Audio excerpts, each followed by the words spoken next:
a young boy's voice cut through the sterile silence of the boardroom. "If you clear my brother's name, I'll let you hear your son's voice again." The executives of Blackwood Industries froze. Then, a wave of sharp, cynical chuckles filled the air. The head of security moved forward, but CEO Alistair Blackwood raised a hand, his face a mask of cold fury. His only son had died 5 years ago. "This is a billion-dollar corporation, not a psychic's parlor," Blackwood hissed, his voice dangerously low. "Your brother is a thief. You'll be prosecuted." The man in the center of the room, his brother, dropped his head in shame. "Leo, go home," he pleaded, his voice cracking. "You're making it worse." The executives smirked, watching the family drama unfold. Leo stood his ground.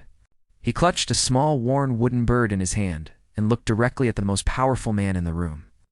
"I'm not a psychic, but I know your son left you a message. I can help you find it." Alistair Blackwood's composure finally broke. The mention of a message pierced a wound he thought had long since scarred over. He slammed his fist on the mahogany table. "You have 1 minute," he snarled. 1 minute to show me this miracle? When you fail, I will personally ensure your brother never works in the city again." The room became dead quiet. Leo walked not to Blackwood, but to the credenza behind his desk. On it was a single, dark, digital photo frame. Leo pointed. "The message is in there. It was lost when the device was damaged, but it's not gone. My tech team spent months trying to recover that data. They said it was impossible." Blackwood scoffed, but his eyes were locked on the frame. Leo placed his small hand on the corner of the frame. "Nothing is impossible if you're listening with your heart," he whispered. He closed his eyes. For a father who misses his son, let him hear.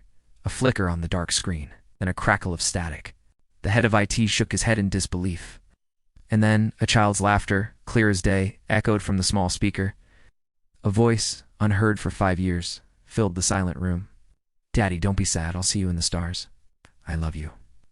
Alistair Blackwood let out a choked sob that tore through his soul. The ruthless CEO collapsed into his chair, his face in his hands, weeping openly. The man who measured life in profits and losses was now bankrupt of all composure.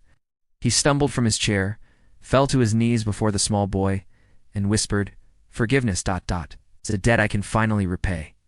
He looked at his head of security, his eyes red but clear. "Escort this man home," he commanded, his voice thick with emotion.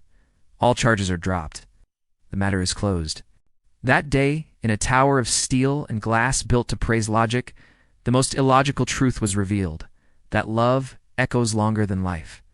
And even a heart hardened by grief can be healed by the faith of a child.